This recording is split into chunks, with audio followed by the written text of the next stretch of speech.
Hola amiga, ¿cómo estás? Carmen, Hola amigo, ¿qué Carmen tal? Villarreal. ¿Eh? Bueno, Aquí por estoy fin. con... Sí, por fin. Yo sé que estás bien ocupada, bien ocupada, porque no solo eres abogada, sino que aparte tienes tu centro holístico Casa de Aquini y todo el tiempo estás en terapias y ayudando.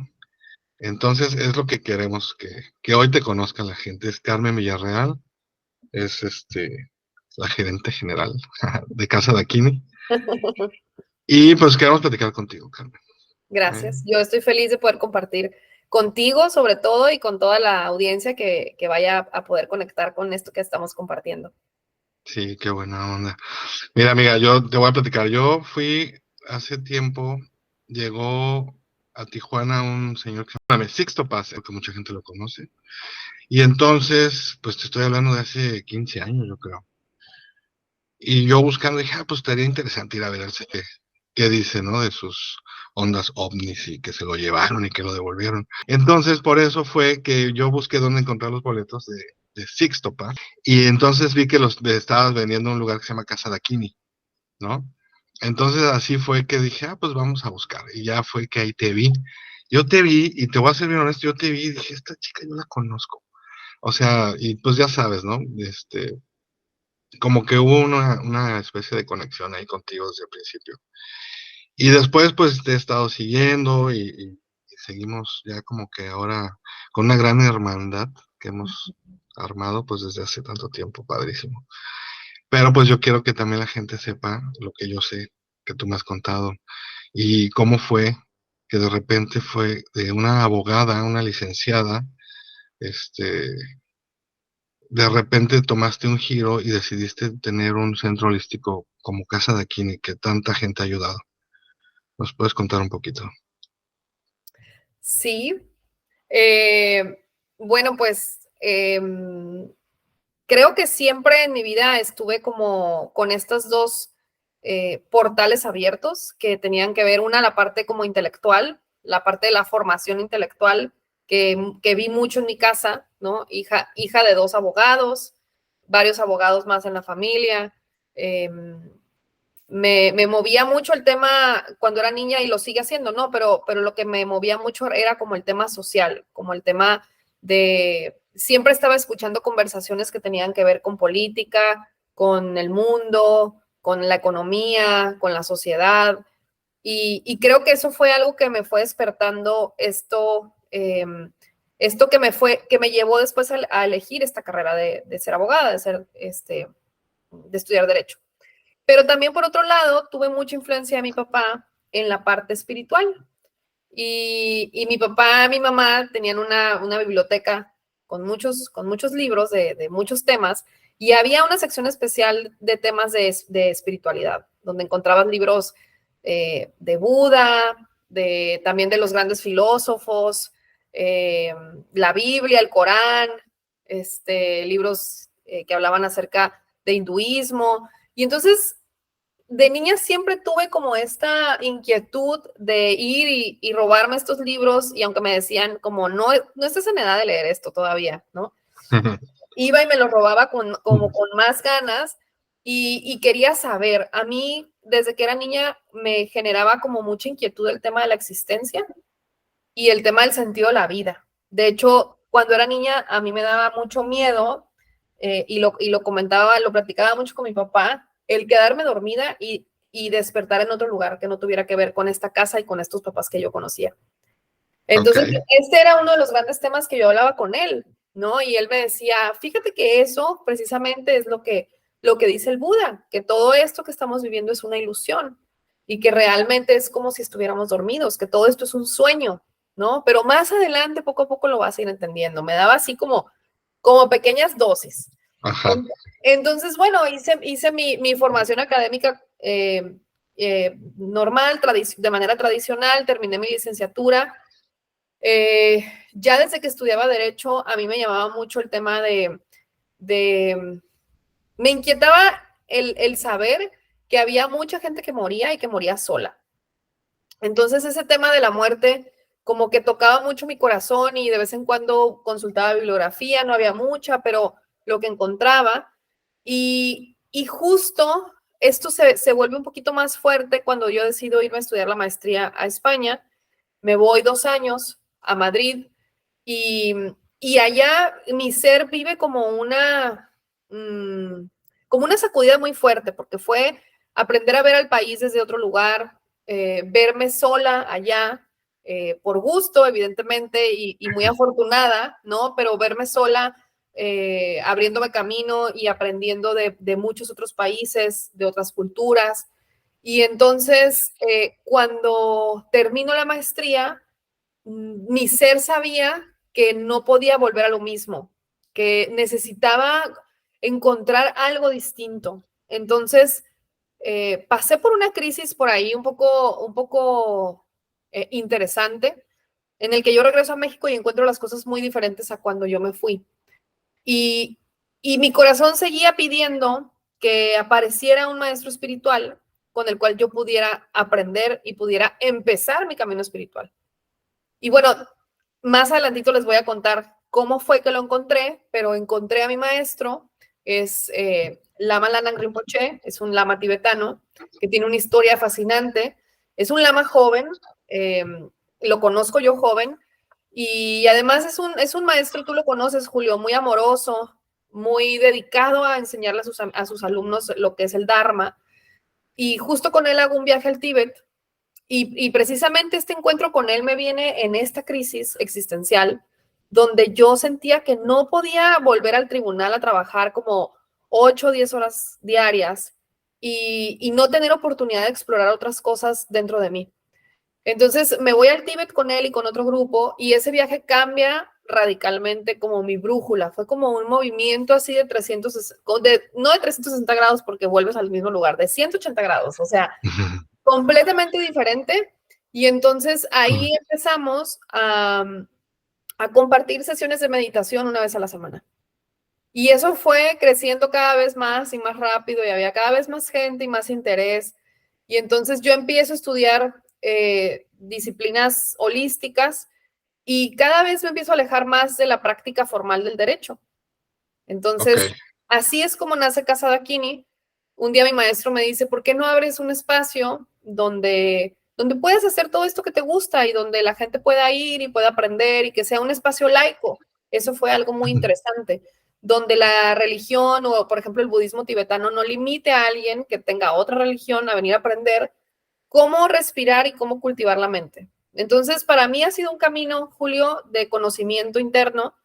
Parecería que quienes nos dedicamos a dar terapias o a dar clases de meditación, estamos enseñando, pero la verdad es que no, la verdad es que estamos aprendiendo. O sea, yo todos los días en la mañana veo mi agenda y digo, a ver, ¿qué me va a enseñar hoy este paciente? ¿Qué me viene a mostrar de mi propio universo? ¿Qué me viene a mostrar de mí mismo? ¿No?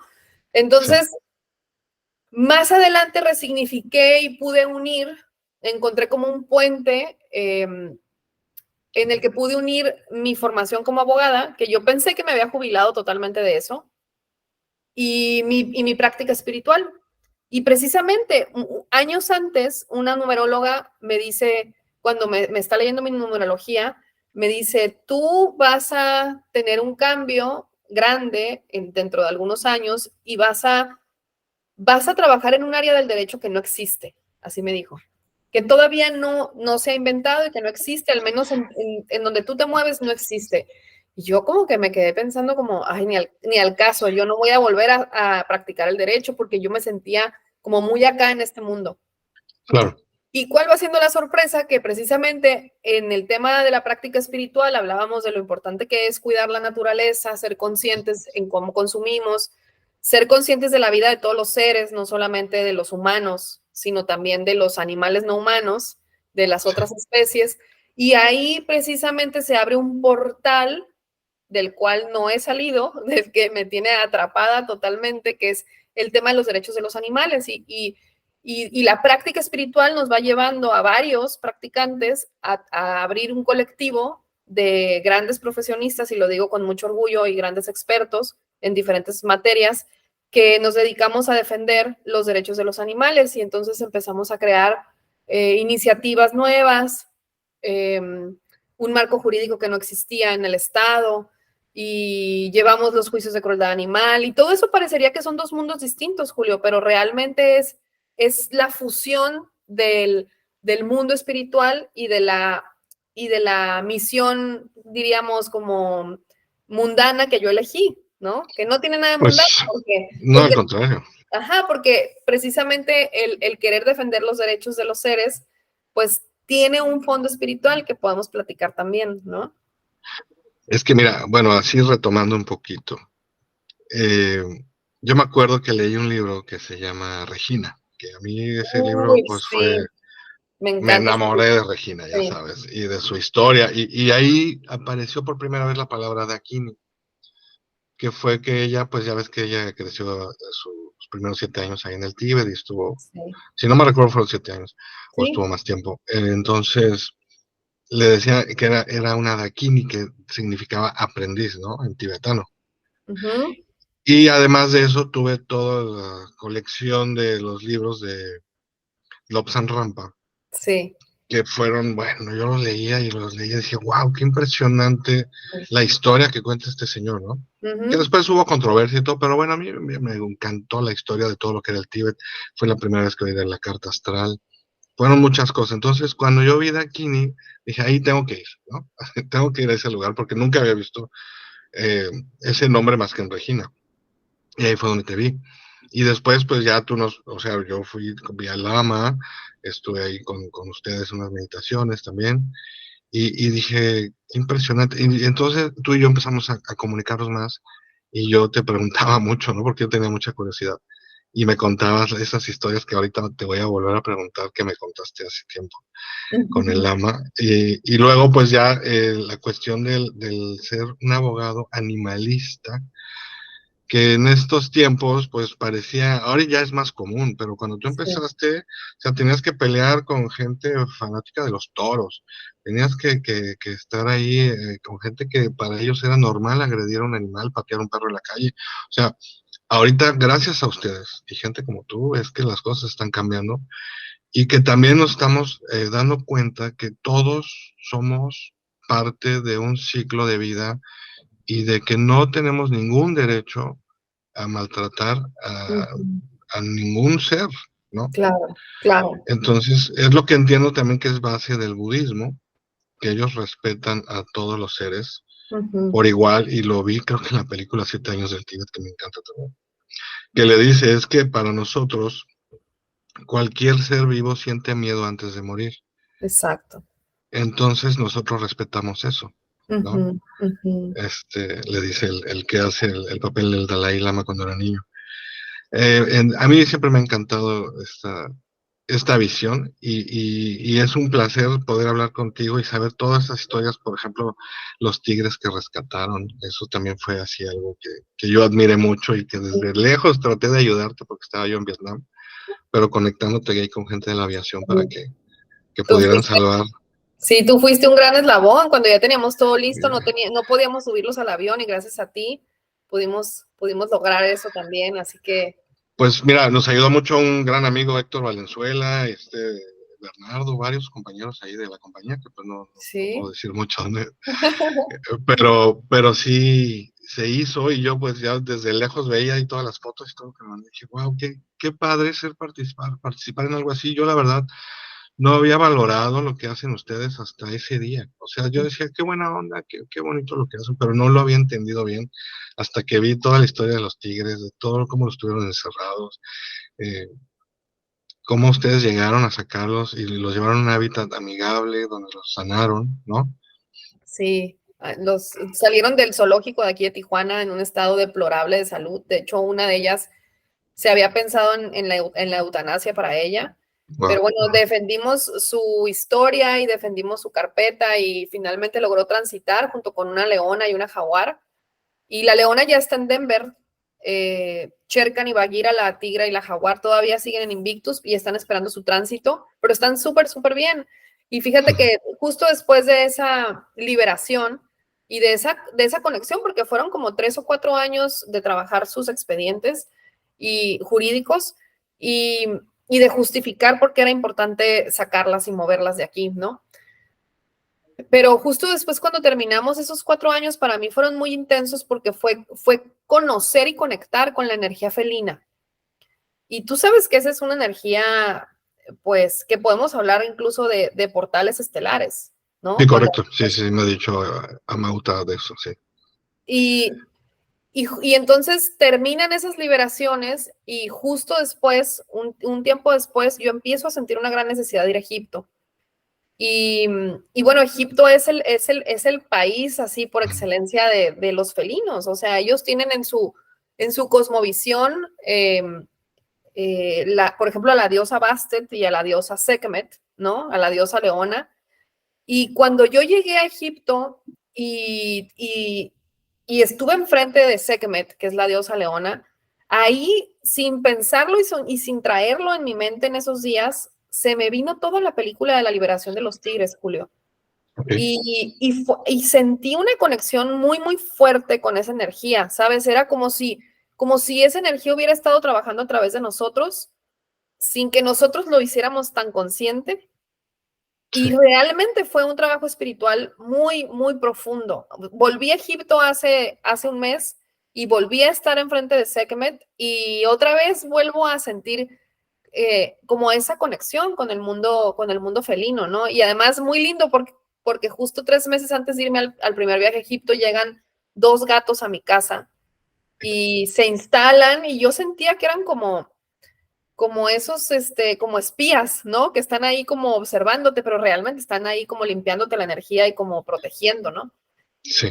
Y antes de irme al segundo viaje a Egipto llegan otros 2 gatos, ¿no? Y están ahí de guardianes, tienen un espacio donde llegan a comer y a tomar agua y todo, pero ha sido, desde la práctica de los derechos de los animales, ha sido una retroalimentación en mi práctica espiritual también muy, muy profunda, no, ya en este momento de la vida, Julio, no veo la separación de los dos mundos. Impresionante, porque tú sabes cómo te admiro y te lo digo cada rato, porque realmente te admiro, o sea, admiro lo que haces y respeto el énfasis y el valor con el que haces las cosas. De verdad, te lo digo, amiga, y te lo digo con todo el corazón, y lo sabes perfecto. Pero sí, sí quería también, pues, compartir esto porque se dice fácil, ¿no? Hazte de cuenta que, pues, hay un empresario que tiene la plaza de toros y, pues, tú le estás diciendo que pues eso no está bien y que pues están violando los derechos animales. Y sí, realmente ver una corrida de toros es deprimente, Es o sea, brutal, es sí, un asesinato ahí, o sea, es muy, muy triste la forma, sí. ¿no? Entonces, tú me contaste algo, ¿no? Que tuviste ahí que enfrentar gente, pues, Sí, afortunadamente ahora ya es una tendencia a nivel nacional muy fuerte sí, y yo creo que la abolición va a venir precisamente desde el centro de la República, va a venir desde el Congreso de la Unión o desde decisiones que están tomando jueces federales también. Yo creo, cada vez estoy más segura que no va a tener que ser una lucha que hagamos en cada estado, pero los años pasados han sido pesados porque sí tuvimos que estar rompiendo barreras en cada estado los activistas y precisamente en Baja California sí nos tocó enfrentarnos a un lobby político y a un lobby taurino político muy agresivo, ¿no? Porque además, y lo decía en alguna entrevista y se lo decía a uno de los representantes de las peñas taurinas, ¿no? El tema de la tauromaquia no solamente tiene que ver con la crueldad hacia los animales, sino también con que la mente no diferencia la violencia cuando la ejerce con un animal o con un ser humano. Una mente es violenta y es violenta en general, ¿no? claro, Una claro. mente se vuelve insensible y se vuelve insensible en general, no nada más cuando va a la corrida de toros. Entonces, eh, nos preocupa mucho cómo estamos formando la sociedad, normalizando la tortura. Por un lado, estamos pidiendo que ya no haya violencia, que la narcoviolencia y nos impacta mucho ver estas desapariciones y estas formas en las que de pronto vemos asesinatos o homicidios en nuestra sociedad, pero por otro lado un domingo lo hacemos como una fiesta pública en una plaza de toros, ¿no? Entonces, tiene un fondo profundo, no solamente estamos hablando de la vida de un toro, que en sí es muy importante y es muy valiosa, sino de todo lo que se genera alrededor. Entonces es una desconexión espiritual y una desconexión emocional y una desconexión mental muy profunda la que se genera en la sociedad.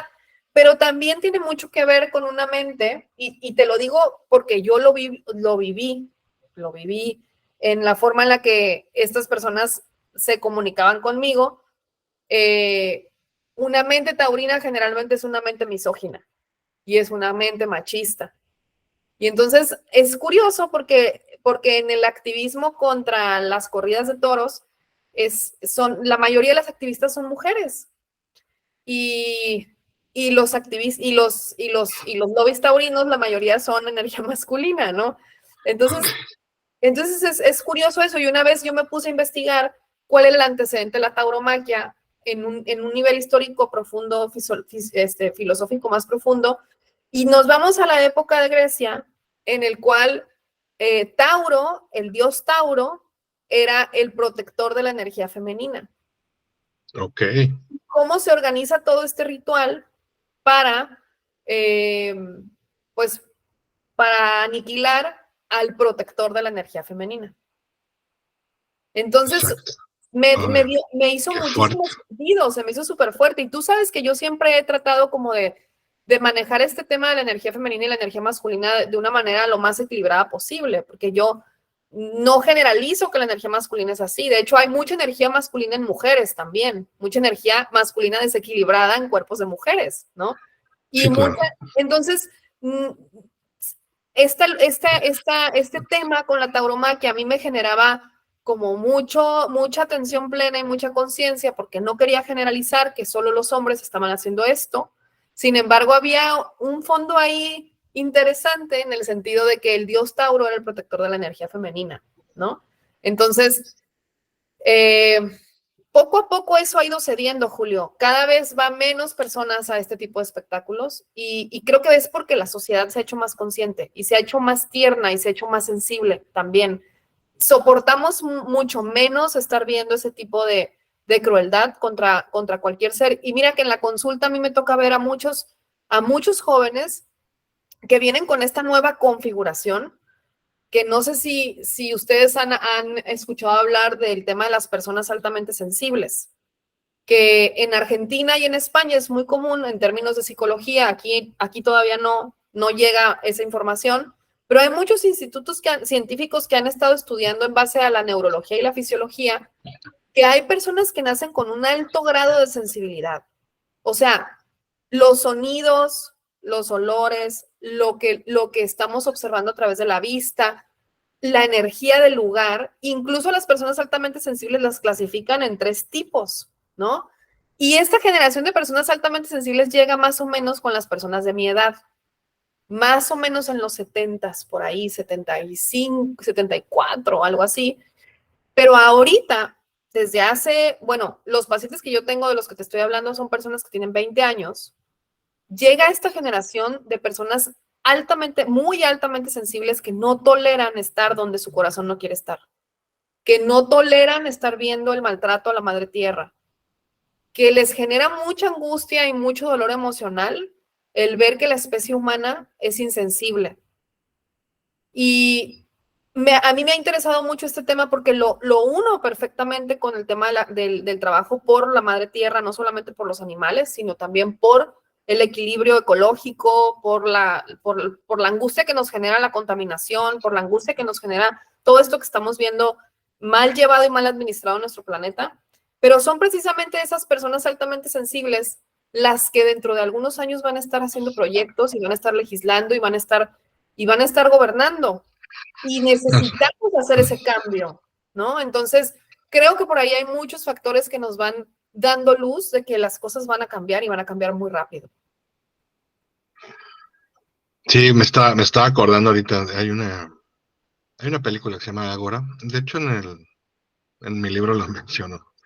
Es una chica que se llamaba Hipatia. No sé bien cómo se pronuncia, si es Hipatía o Hipatia. Pero ella era una científica y se codeaba con todos los sabios de esa época en Grecia. Y hablaba inclusive ya de cuestiones de que la Tierra era redonda, de que giraba alrededor del Sol y todo eso, ¿no? Era una mujer bastante sabia. Y llega una turbia cristiana y pues aniquilan toda esa cuestión de que para ellos era pagano, ¿no? Todos esos dioses griegos, y queman la biblioteca de Alejandría. Ah, La queman ok. y, sí, fue ahí cuando quemaron la biblioteca de Alejandría, y a ella la desollaron. La Ujú, desollaron en la turbia de estos ujú, cristianos, dirigidas por un obispo, o Cirilo se llamaba, si no me recuerdo. ujú. Pero para mí eso tiene un fondo, esa historia tiene un fondo porque el fondo es aniquilar esa energía femenina. O sea, yo lo vi así, como que quisieron borrar todo lo de ella, porque no tenían ni siquiera que hacerle todo. Hay una película y todo, ¿no? Que habla de ella, de todo lo que le hicieron a ella, ¿no? Ujú, Para matarla. Y es como borrar esa energía femenina de la sabiduría, que siempre se ha sí. visto como ha sido, o sea, tú no ves en la iglesia un padre que sea mujer, por decirlo así, ¿no? O en ninguna jerarquía religiosa hay mujeres en los altos mandos, por llamarlo así. ¿Por Sí. qué? O sea, ¿a qué le tienen miedo? ¿Por qué eran las más quemadas en la época de la Inquisición? Porque, o sea, porque la mujer tiene esa conexión divina con la naturaleza y a muchos no les conviene y no les ha convenido durante toda la historia, porque nos quieren con el ego y divididos y como dices tú, insensibles. O sea, Ujú, estoy viendo todo lo que tú dices porque es realmente lo que han buscado que perdamos y por eso nos provocan las guerras y nos provocan todo, claro. que pues tampoco, pues bendito Dios, ¿no? Las mujeres no van a las guerras, no creen en la guerra. Y eso es lo triste y ahora ya está despertando la gente, como Ujú, bien lo dices, la gente está ujú. despertando y he visto videos, por ejemplo, hay un video que se llama Earth Links, Sí. que está muy fuerte, que inclusive hasta dejé de comer carne mucho tiempo después de que lo vi, Ujú, este, porque el maltrato y la forma que se lleva a cabo todo el proceso del animal que comemos en las grandes industrias es muy triste y muy degradante. sí. Eh, eh, entonces sí, sí hay que ir creando una conciencia. Por eso admiro tanto lo que están haciendo ustedes y por eso quería poner un capítulo como este en el, Ujú. en el programa, la verdad. Gracias, Julio. Sí. No, gracias a ti, amiga. La verdad es que sí, es triste como hemos perdido la sensibilidad, pero también es importante ver, como dicen, que hace más ruido una bomba que mil caricias, ¿no? O sea, es Ujú. mucha la gente que ya está despertando y que está en contra y que está apoyando. Y lo Sí, ves en todas las redes, sí, afortunadamente. sí, No, y afortunadamente nos está tocando vivir una época en la que podemos ver ese cambio, en la que podemos ir exacto. viendo con mucha esperanza ese cambio, ¿no? Ahora vienen nuevos retos y viene todo este nuevo reto de la inteligencia artificial que también no salimos de una cuando parece que vamos entrando a otra, pero bueno, es parte de la evolución de la conciencia y así nos lo diseñamos, ¿no? Y así está el diseño para que lo podamos vivir y lo podamos aprender. Está agendado, amiga, está agendado. Si no es una, es otra. Siempre nos tienen ahí con algo para tenernos así, Sí, precisamente. Con miedo, divididos y con culpa. Pero mira, hablando precisamente con la chica de Bolivia, Guaraguara, ujú, salió el tema de la inteligencia y ella la vi muy tranquila. Me dice, eso no va a funcionar porque esa inteligencia le falta algo muy importante. el Le, corazón, le falta el corazón. claro, Exactamente. claro, Ustedes lo saben más que nosotros.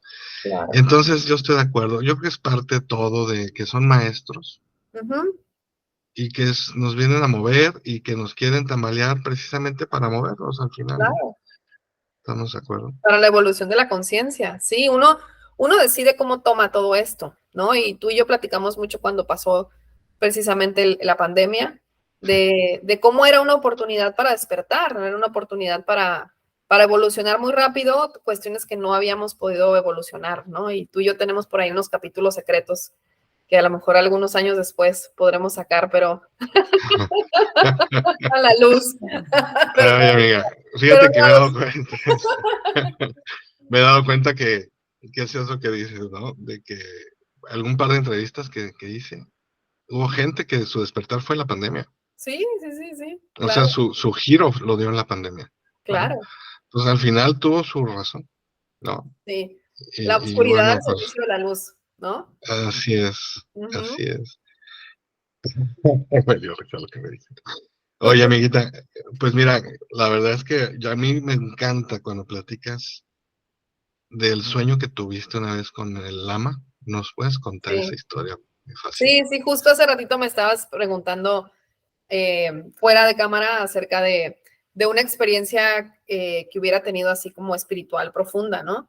Y creo que con esa experiencia ya había tenido algunas otras como muy reveladoras, pero esa para mí fue un parteaguas, ¿no? Y fue precisamente cuando yo regreso de España y estoy un poco perdida, mucho perdida, siempre he tenido una conexión muy fuerte con Sai Baba, con este gurú de la India, y me acuerdo que estando aquí en Tijuana en algún momento de meditación, le dije que necesitaba que me mandara a mi maestro espiritual, porque yo no podía en ese momento ir a la India, irme un año a la India a verlo, a Sai Baba, ni nada, y que necesitaba alguien a domicilio. Así fue mi pedido.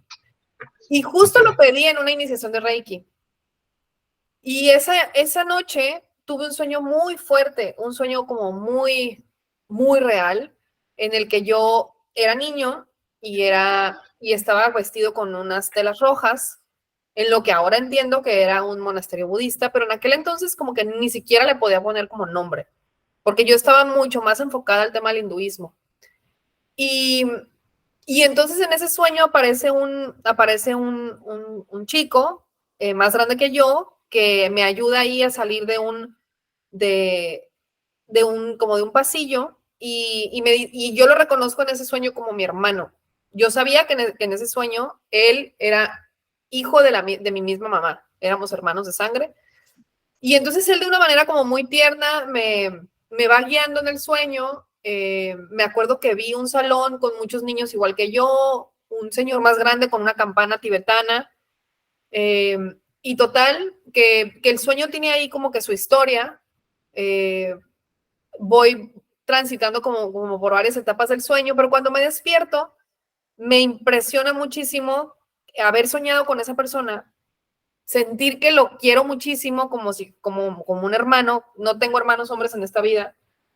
¿Y yo qué? Que yo sepa, hermanos de sangre.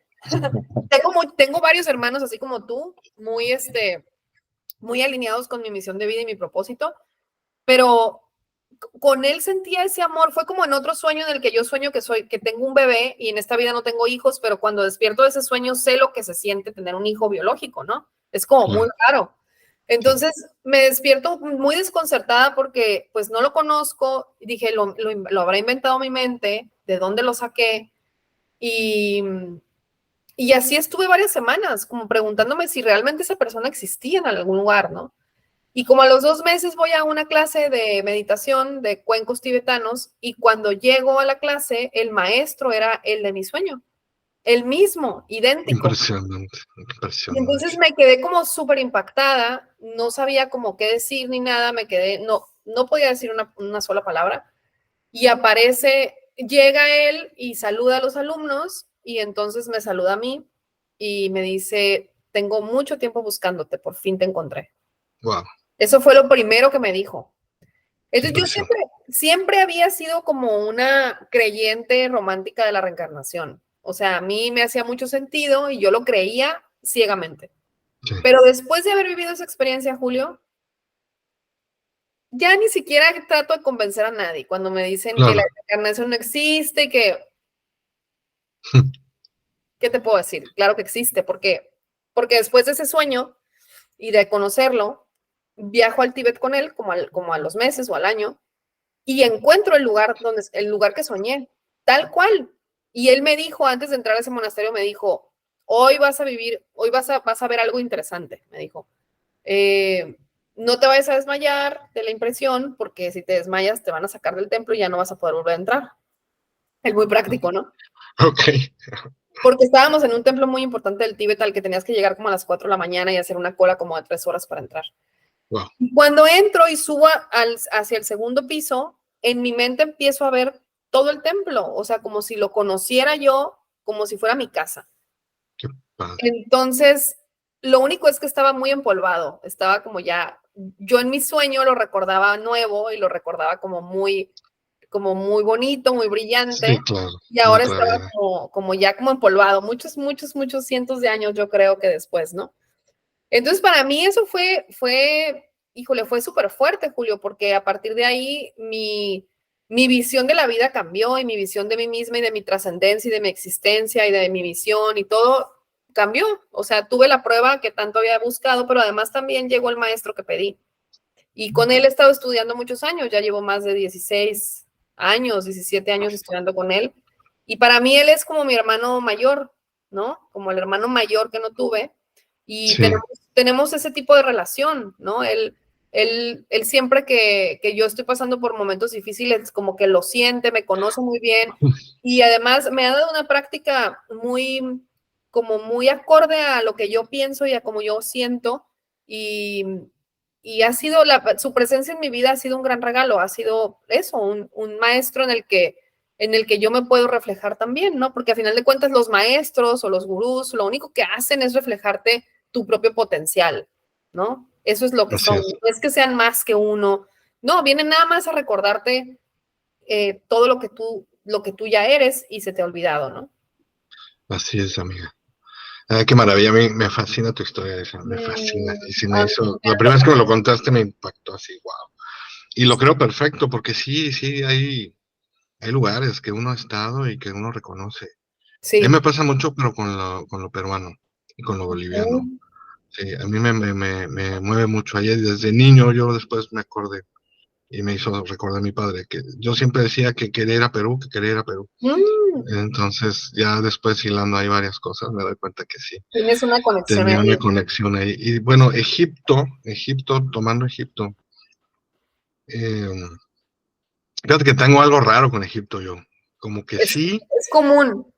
pero tiene una energía rara en cuestión. Mira, te voy a contar, y no es que sea Egipto, es algo que tengo que yo analizar, porque a lo mejor, y según una terapia que tuve precisamente con Flor, me dijo que yo había estado ahí, pero en el Museo de París, en el de Louvre, que le llaman, Sí.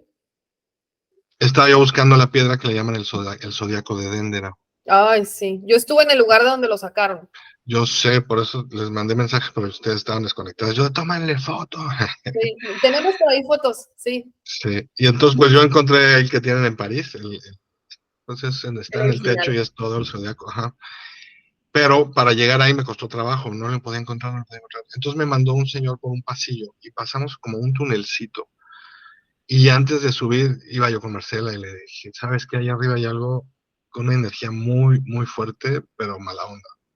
O sea, hay algo raro, ajá. O sea, de Ajá. esas que hasta se te aflojan los dientes, ¿no? Así como que sientes la energía pesada, no sé cómo describirlo.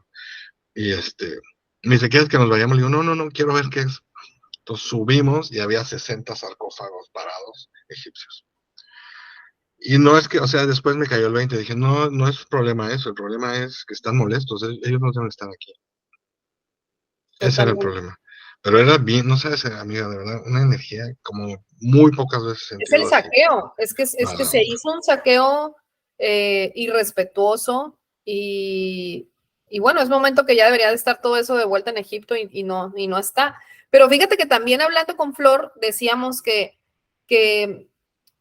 de alguna manera el que estos sarcófagos y estos tesoros estén en París o estén en Alemania o estén en Austria o en Nueva York, hacen que la gente que no va a ir a Egipto nunca pueda tener contacto con eso. Claro, O sea, nada es bueno y nada es malo, ¿no? Pero sí, sí, pero yo también cuando estuve en Egipto, en lugares de sarcófagos, es muy fuerte, porque además no hay que olvidar que ellos en sus creencias eh, creen que parte de la energía se queda en la momia. Entonces yo creo que eso es parte de lo que también se siente, ¿no? Y fue una civilización muy fuerte, muy interesante. Te voy a decir que varias de las personas que han ido a Egipto con nosotros han sentido miedo de ir, han dudado de ir, pero es porque tienen vidas intensas allá. ok. Sí, yo siento que algo ahí, o sea, no me da miedo, pero sí, y sí voy a ir con ustedes el próximo año, es una promesa. Sí, Y estuve manifestado. investigando un poco. Por ejemplo, que decían, no, es que de repente tienen que el ser humano con cabeza de chacal, pero estaba viendo que es un símbolo. El chacal, lo que vi que Claro, decía es un animal que los que se perdían en el desierto, si encontrabas un chacal, síguelo, porque te va a llevar donde hay agua, así es. ¿no? Y también, Entonces por es un ejemplo, guía, el dios es un, cocodrilo, ajá, Sobek, ¿no? Sobek, Ujú. era Dios para ellos el cocodrilo porque era el que les avisaba de las subidas y las bajadas del agua en el Nilo y de eso dependía su Ajá, economía, ¿no? Y por eso era un animal sí, sagrado. Entonces, uno necesita adentrarse con una mente vacía, sin juicio, porque es lo mismo que hacemos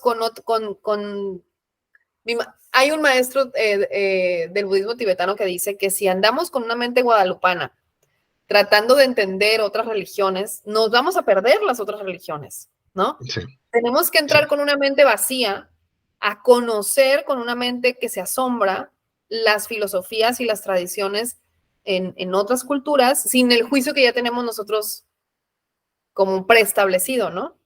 Sí, es que desde niños nos han fundado muchas cosas de miedo y de que todo es diabólico y que todo está mal. Ajá.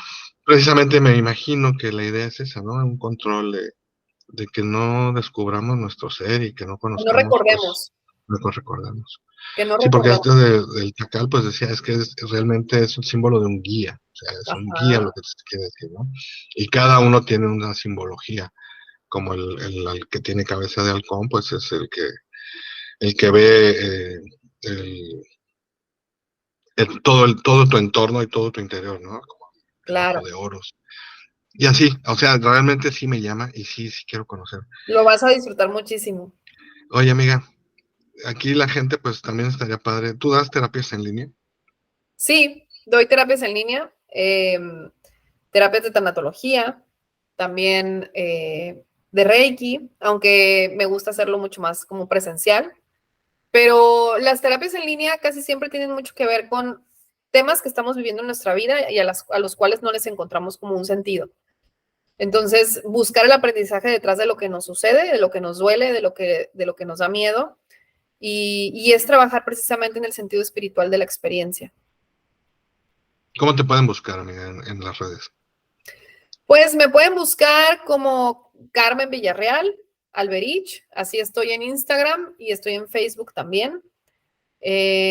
O pueden buscar también la página de Casa Daquini y las redes sociales de Casa Daquini, las estamos revisando nosotros. Por ahí, si no lo veo yo, me pasan por ahí el mensaje, así que es fácil. Voy a ponerla en pantalla. Voy a Perfecto. ponerla en pantalla para que te encuentren. Sí, yo sé, yo tomé el Reiki contigo, el nivel, tú eres mi iniciadora de Reiki y Ujú. lo digo con orgullo. Y Gracias.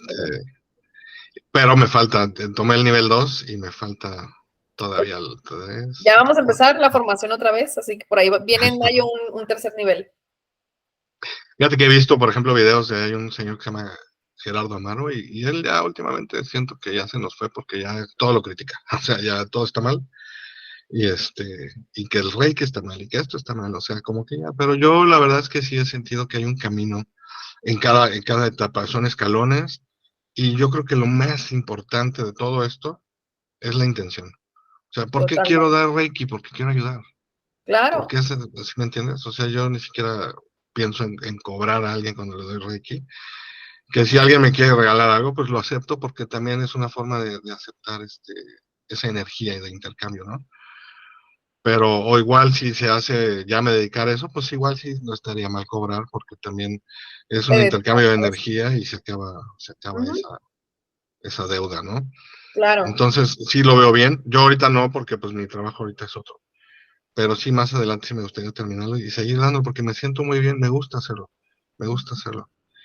Y ya, amiga, qué gusto verte, muy qué bien. gusto que me hayas dado este espacio Pues maravilloso. muchas gracias a ti, Julio, por darnos el espacio a quienes estamos haciendo, llevando a cabo algunos proyectos o hablando de espiritualidad o de la vida misma, porque creo que hacer comunidad es lo que nos hace estar juntos, ¿no? Estar Así es. juntos, estar aprendiendo y estar compartiendo, y eso es lo que nos hace ser seres humanos, ¿no? Conscientes. Bueno, amiguita, nada más por último, cuéntame alguna luz o algo que hayas visto en el cielo y te haya impactado o algo así que me quieras contar, si es que hay algo. Sí, hace ¿Sí? muchos años, yo creo que yo tenía como unos 11 años más o menos, estábamos aquí en Tijuana, en un restaurante que estaba justo enfrente de Lucerna. Y alguien vio por la ventana algo extraño y salimos varios del restaurante. Otros se nos quedaron viendo como raros, pero salimos mi papá y yo y unos meseros y había como unos 10 platillos voladores en el cielo. ¿Cómo crees? Ok, En eso no serio, me habías dicho. nunca te lo había contado, ¿verdad? No, no, no, no. Eran como 10, pero había nubes y entonces como que salían y luego se escondían y luego Ajá, salían y se escondían, pero eran platitos plateados, o ok. sea, así chatitos y todos como en la misma sintonía. Y así yo creo que estuvieron como unos 15 a 20 minutos, o sea, Wow. y mucha gente se paró a verlos y otra gente así como que nos veía como que estábamos locos, ¿no? Pero esa vez para mí fue muy impresionante porque ya no era como que lo veía en los videos de Maussan o lo veía por ahí, ¿no? Ya sabes, en la televisión, sino que mis ojitos pudieron ver eso, que después no sabes o sea, si eran extraterrestres o no eran extraterrestres, no lo sabemos, pero sí me tocó ver eso que nadie me lo cuenta.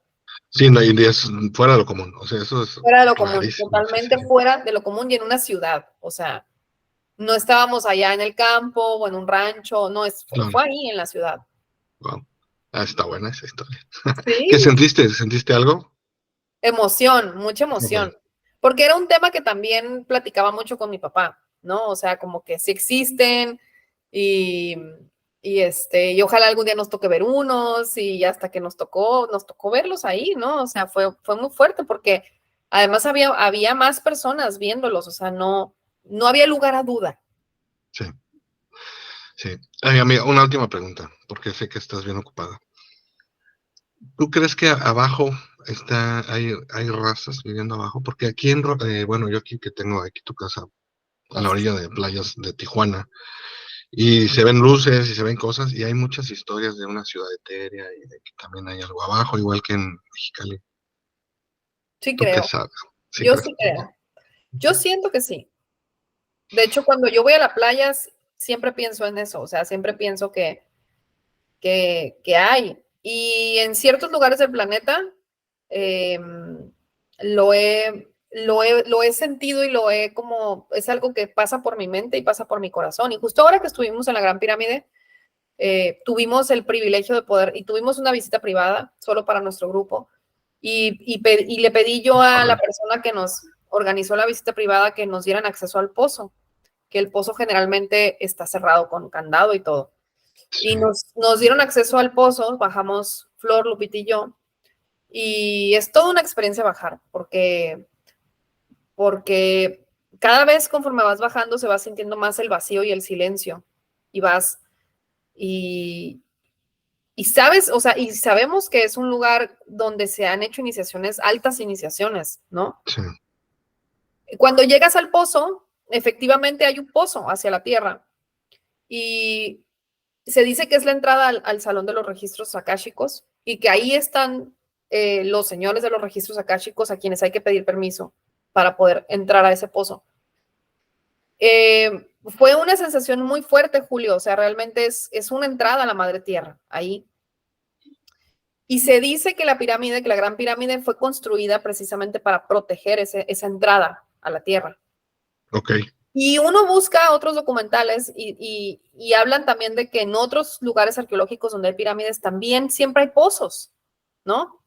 sí, Y, y la verdad es que es una sensación que yo tengo de que sí hay vida. sí, ¿verdad? Pero igual está en otra dimensión, puede ser también, ¿no? No sé. Puede Eh, ser, sí, sí, puede ser que esté en otra dimensión y tal vez puede ser que a veces las dimensiones se traslapan y sí, podemos claro. verlos. Sí, sí, sí, También puede ser porque estamos entre la tercera y la cuarta, la quinta y hay personas que están aquí como tú y yo y pueden ver la quinta dimensión perfectamente, sí. ¿no? Y la cuarta y la tercera están conviviendo como de manera a veces como como muy ahí las dos, ¿no? Entonces, eh, es curioso, porque además también, si un día Ujú. hablamos del tema de los sueños, vamos y venimos, ¿sabes? Y, y estás atravesando dimensiones y líneas del tiempo. Sí, lo que estaba viendo, dice, bueno, ¿por qué tenemos que dormir? O sea, ¿cuál es la situación? Y hay muchas teorías, pero una de ellas es esa, ¿no? Pues también ir a otros lugares. Sí, Y sí, a mí me da coraje porque no me acuerdo de mis sueños. Es muy raro que me acuerdo de mis sueños. Pero cuando me acuerdo son muy vívidos. O sea, cuando hay un sueño que yo me acuerdo es porque fue así hasta de corazón acelerado, ya sabes, todo Sí, así, sí, sí, sí, ¿no? sí. Pero sí es algo que no entendemos, estamos atrapados en estas 3 dimensiones Sí. y Es lo bueno, interesante pues del juego. sí. ¿Mm? Pues podríamos hablar horas y horas, Así amiguita. es. Sí, amigo, un día hablamos de Sí, de los sueños. sí, llévenme a Egipto, sí, por favor. Ya está, vamos marzo del 2024, así que quienes se quieran anotar vayan mandando mensaje porque hay cupo limitado y Sí, ya tenemos a varias personas que se quieren ir con nosotros. Marzo del 2024. Ya les pasaremos exactamente las fechas. por favor, amiguita. Pues voy a poner aquí tus redes para que la gente Gracias. te busque. Sabes cuánto te admiro, te quiero. Y yo a ti. Y aquí estoy a la orden, amiguita. Y yo a ti. Muchas gracias por esta entrevista. Gracias por No, compartir. gracias a ti.